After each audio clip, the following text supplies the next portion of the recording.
ada pahlawan baru bagi Aceh yang sekarang berada di Senayan, Jakarta. Ya, sebagai wakil rakyat dari Partai Gerindra. Siapa nama beliau? Mari kita kumpas dalam video kali ini. Jadi teman-teman, kalian simak sampai habis. Siapa yang sepatutnya menjadi pahlawan bagi rakyat Aceh dikala Aceh lagi redup? Ya, dikala Aceh lagi dipermasalahkan oleh elit-elit politik lain. Siapakah beliau? Oke, kita mulai dengan Bismillahirrahmanirrahim. Alhamdulillah. Allahumma sholli ala Muhammad. Kita bersyukur teman-teman. Ada sosok yang begitu pemberani, berani berbicara secara tegas di hadapan begitu banyak elit-elit politik yang lain. Beliau dari partai berkuasa Gerindra. Ya, Gerindra, anak buahnya Pak Prabowo. Mungkin kalian sudah tahu siapa beliau. Tidak lain dan tidak bukan T.A. Khalid.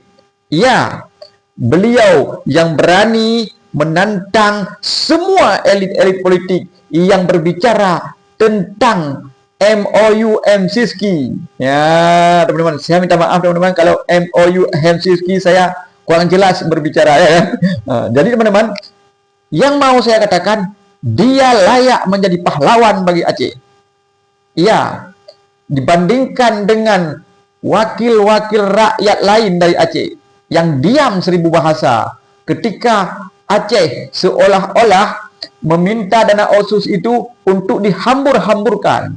Ya, Aceh tidak menghambur-hamburkan uang OSUS itu, tapi Aceh di masa konflik itu banyak sekali rumahnya, pokoknya banyak sekali kerugian. Belum lagi hasil bumi yang di masa konflik dibawa secara terus-menerus ke pusat. Hari ini ada seorang tokoh yang berani secara tegas di atas kebenaran tanpa takut kepada ketua partai. Itulah T.A. Khalid yang di kemudian hari layak untuk dipilih kembali oleh rakyat Aceh. Jadi teman-teman, T.A. Khalid merupakan idola baru. Bahkan beliau layak dijadikan sebagai pahlawan bagi pembangunan di Aceh. Kenapa? Karena bagaimana membangun Aceh tanpa dana? Dana itu diperoleh dengan elit-elit politik yang bisa menggoreng kata-kata. Artinya ketika Pak Beni mengatakan sikit-sikit Helsinki, sikit-sikit Helsinki, langsung dibantah oleh Pak T.A. Khalid. Ya, beliau juga merupakan seorang tokoh ule balang. Keturunan daripada pendahulu kita, mungkin ulu-ulu balang, orang-orang terhormat. Wajar beliau yang sangat berani karena beliau paham tentang Aceh. Jadi sekali lagi teman-teman, MOU MCSKI terjadi karena pertempuran antara RI dan GAM. Dan ingat, ketika dana diberikan oleh pusat ke daerah bukan karena Aceh takut, orang GAM takut, tapi RI Indonesia juga takut. Kenapa? Banyak sekali tentara-tentara mereka yang menjadi korban. Jadi di sini inisiatif daripada SBY untuk melakukan perdamaian. Karena ini nyawa. Ya, ini masalah nyawa. Di sebelah RI nyawa juga, di sebelah GAM nyawa juga. Terjadilah MOU MCSKI. Yang harus diingat, Indonesia ini tanpa melawan maka kita bukan apa-apa. Lihat, dana OSUS hanya diperoleh oleh 2 daerah yang berani memberontak. Ya, Papua dan Aceh. Jadi berhentilah elit-elit politik yang tidak tahu tentang pertempuran. Ya, hanya orang-orang yang pernah bertempur seperti Prabowo Subianto yang tahu bagaimana susahnya ketika berperang. Ketakutan luar biasa. Bukan duduk di parlemen. Prabowo itu orang yang pernah bertempur. Jadi tahu dia, wah bahaya ini. Jadi teman-teman, di sini kita lihat kebodohan Pak Beni. Memang Pak Beni dari Partai Demokrat maksudnya bagus supaya dana Otsus itu benar-benar terserap. Tapi beliau salah ketika mengatakan sikit-sikit MOU MCSK. Hanya MOU MCSK itu yang bisa membawa perdamaian sehingga tidak ada lagi pertumpahan darah, mengorbankan lagi nyawa-nyawa militer Indonesia, juga dari pihak GAM, juga dari warga-warga sipil. Jadi teman-teman, MOU MCSK itu merupakan satu kejadian yang bisa membuat yang lain terbit. Maksud saya gini teman-teman, gara-gara ada perdamaian MOU MCSK, ada RUU PA. UU-PA ini yang perlu direvisi, ya perlu diubah sesuai perkembangan zaman. Tidak boleh lari daripada MOU MCSK.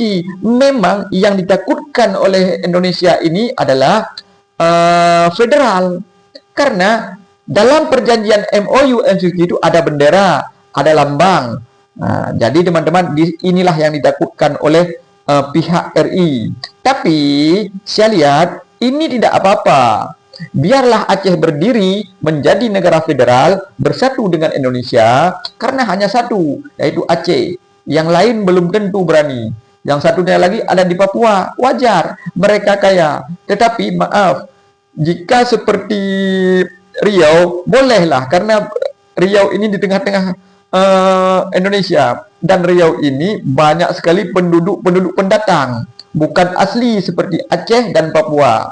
Jadi ini kesempatan Indonesia untuk mengambil kekayaan alam di Riau. Jadi berhenti kepada Aceh. Ya, karena kita ketahui ini tidak cocok lagi, karena Aceh sudah bisa berdiri sendiri, membangun sendiri ekonominya, membangun hubungan kerjasama dengan luar negeri, sehingga Aceh bisa menjadi negara federal. Ini sangat cocok saya kira daripada bergabung di dalam NKRI yang menjadi provinsi. Artinya ketika menjadi federal bukan berarti bukan bagian daripada Indonesia, tapi bagian dari Indonesia.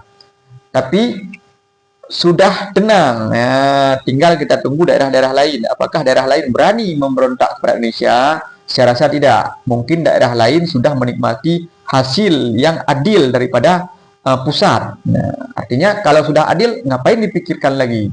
Mungkin Aceh belum ada keadilan. Ya, jadi sangat wajar jika rakyat Aceh ingin menjadi negara federal, dan itu tidak bertentangan dengan apapun, kecuali elit-elit politik ini yang takut kehilangan sumber daya alam Aceh ini tidak bisa dibawa sekaligus ke pusat. Nah, gitulah kira-kira teman-teman. Jadi pahlawan hari ini adalah T.A. Khalid.